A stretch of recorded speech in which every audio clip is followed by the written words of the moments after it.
నమస్తే, welcome to reflection Bharat. నేను మీ అమోఘ్ దేశపతి.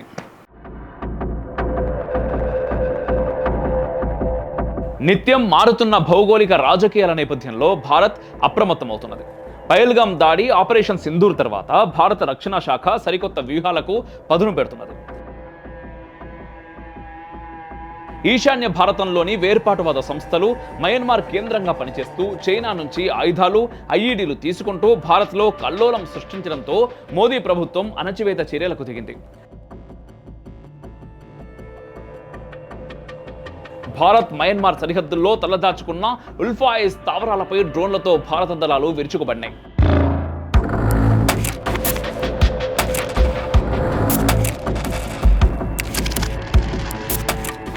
ఈ వీడియో మీకు నచ్చినట్టయితే లైక్ చేయండి, షేర్ చేయండి, కామెంట్ల రూపంలో మీ అభిప్రాయాలని తప్పకుండా తెలియజేయండి. మన ఛానల్ ఇంకా మీరు సబ్స్క్రైబ్ చేసుకోకపోయి ఉంటే వెంటనే సబ్స్క్రైబ్ చేయరి, పక్కకున్నటువంటి బెల్ ఐకాన్ కూడా కొట్టుర్రి. 4,30,000కు మించినటువంటి సబ్స్క్రైబర్లు ఉన్న ఛానల్ వదిలేసి వచ్చిన మా బైకుడికి మళ్ళీ 0 నుంచి మొదలుపెట్టినాం. సో మీ సపోర్ట్ చాలా అవసరం.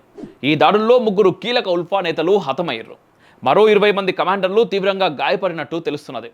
ఉల్ఫా సైతం భారత్ దాన్ని ధృవీకరించింది. 2023 డిసెంబర్ ఉల్ఫాలోని రాజ్ ఖోవా వర్గంతో శాంతి ఒప్పందం చేసుకున్న భారత ప్రభుత్వం మయన్మార్ సరిహద్దుల నుంచి ఆపరేషన్లు చేస్తున్న పరేష్ బారువా వర్గాన్ని తుడిచిపెట్టేయాలనే లక్ష్యంతో సుదీర్ఘకాలంగా వ్యూహరచన చేస్తా ఉన్నది. మయన్మార్ సైన్యం సహకారంతో ఉల్ఫాయ్ ఎన్ఎస్సిఎన్ కప్లాంగ్ స్థావరాలపై 13వ తేదీ తెల్లవారుజామున భారత సైన్యం డ్రోన్ దాడులు చేసింది. భారత సరిహద్దులోని మయన్మార్లో నాగాలా ప్రాంతమైన హోయత్ బస్తీలోని ఉల్ఫాయ్ తూర్పు కమాండ్ ప్రధాన కార్యాలయం, వక్తం బస్తీలోని 779 శిబిరంతో పాటు మరో 2 శిబిరాలు లక్ష్యంగా 2 గంటలకు పైగా దాడులు జరిగినట్టు సమాచారం. ఈ దాడుల్లో సుమారుగా 300కు పైగా డ్రోన్లను మన బలగాలు వినియోగించినట్టు తెలుస్తా ఉన్నది. డ్రోన్ దాడుల్లో ఉల్ఫాయ్ అగ్ర కమాండర్ నయన్ మిధి అలియాస్ నయన్ అస్సోం మరణించినట్టు ఉల్ఫాయ్ ధృవీకరించింది. పరేష్ బారువా నేతృత్వంలోని నిషేధిత ఉల్ఫాయ్ సంస్థకు ఆయన కీలక వ్యూహకర్తగా, మిలిటరీ కమాండర్గా, ట్రైనర్గా ఉన్నాడు. అలాగే ఈ డ్రోన్ దాడుల్లో ఎన్ఎస్సిఎన్ కప్లాంగ్కు చెందిన శిబిరాలు దెబ్బతిన్నాయి. కాగా నయన్ అస్సోం అంత్యక్రియలు నిర్వహిస్తుండగా తమ శిబిరంపై మరోసారి క్షిపణి దాడి జరిగిందని ఉల్ఫాయ్ పేర్కొన్నది. ఇదే సమయంలో బ్రిగేడియర్ గణేష్ అస్సాం, కల్నల్ ప్రదీప్ అస్సాం మరణించారని ప్రకటించింది. ఈ దాడులకు ప్రతీకారం తీర్చుకుంటామని ఉల్ఫాయ్ స్పష్టం చేసింది. మయన్మార్లోని కచిన్ ఇండిపెండెంట్ ఆర్మీ, నాగా తిరుగుబాటుదారులు, పాక్ గూఢచర సంస్థ ఐఎస్ఐ, ఆఫ్ఘన్లోని ముజదీన్లతో ఉల్ఫాయ్కి సంబంధాలున్నట్టు భారత గూఢచర వర్గాలు, నిఘా సంస్థలు గతంలోనే గుర్తించినాయి. అదను కోసం ఎదురు చూస్తున్న భారత రక్షణ శాఖ ఉల్ఫా దాడులు చేయవచ్చనే సమాచారంతో ముందస్తు దాడులు నిర్వహించి వేర్పాటువాదులను మట్టుబెట్టింది. ఈ భారీ ఆపరేషన్ నిర్వహించడానికి భారత్ కొన్ని నెలల పాటు వ్యూహరచన, సమాచార సేకరణ చేసినట్టు తెలుస్తున్నది.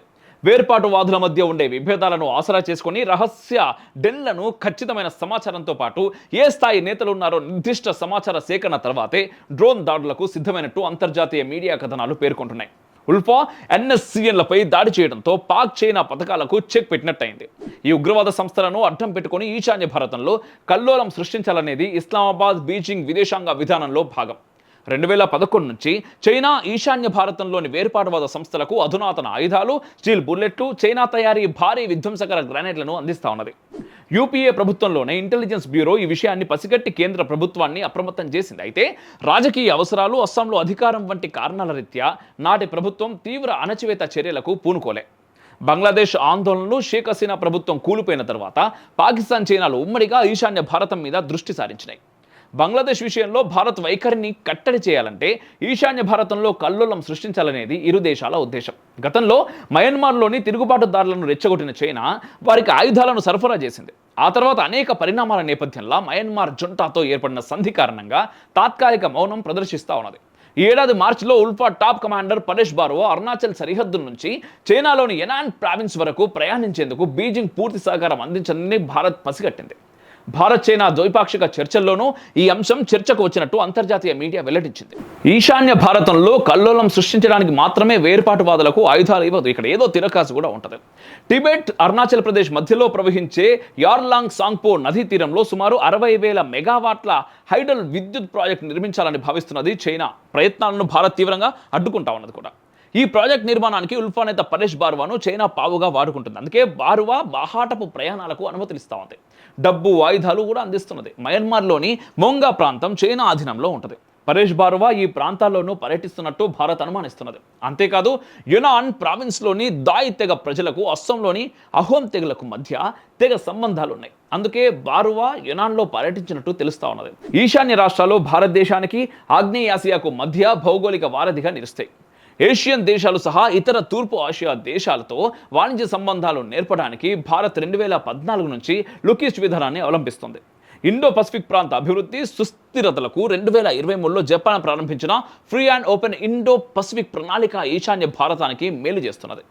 ఈశాన్య భారతానికి ఇండో పసిఫిక్ మధ్య అనుసంధానానికి భారత్, జపాన్, ఆస్ట్రేలియాలు కొత్త మార్గాలు అన్వేషిస్తున్నాయి.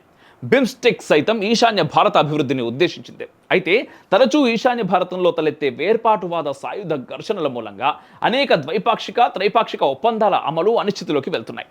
ఈ అనిశ్చితిని సృష్టించడమే బీజింగ్ ఇస్లామాబాద్ వ్యూహం.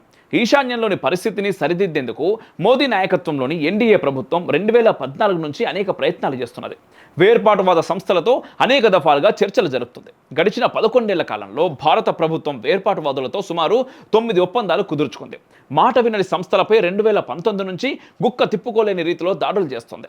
మిజో శాంతి చర్చలు, ఒప్పందాల్లో కీలక పాత్ర పోషించిన జాతీయ భద్రతా సలహాదారు చొరవతో 2019లో భారత్, మయన్మార్లు ఉమ్మడిగా ఇరు దేశాల సరిహద్దుల్లో తిష్టవేసిన తిరుగుబాటుదారులను ఏరివేసినాయి. 2019 తర్వాత కొంతకాలం ఉల్ఫా కార్యకలాపాలు తగ్గుముఖం కూడా పట్టినాయి. అయితే తరువాత కాలంలో చైనా ఉల్ఫా నేత పరేష్ బారువాను మచ్చిక చేసుకొని నిధులు, ఆయుధాలు సమకూర్చడంతో మళ్లీ అగ్గిరాజుకున్నది. భారత ప్రభుత్వం దేశంలోని వేర్పాటువాదం, వామపక్ష తీవ్రవాదాన్ని ఈ ఏడాది ఆఖరులోగా 600 అణచివేయాలనే పట్టుదలతో ఉన్నది. మధ్య భారతంలో వామపక్ష తీవ్రవాదం నడ్డి విరిచేసింది. రాబోయే రోజుల్లో ఈశాన్య భారతంలో వేర్పాటువాదుల భరతం పడుతుంది. ఇక మిగిలిందల్లా కాశ్మీర్ లోయలోని ఉగ్రవాదం. దీన్ని పూర్తిగా తుడిచిపెట్టేయడానికి 2026ను లక్ష్యంగా పెట్టుకున్నట్టు తెలుస్తున్నది. భారత్ చేసిన డ్రోన్ దాడుల తర్వాత పరేష్ బారువా మయన్మార్లోని చైనా అధీనంలో ఉన్న మోంగ్లా ప్రాంతంలోకి పారిపోయినట్టు భారత నిఘా వర్గాలు అనుమానిస్తున్నాయి.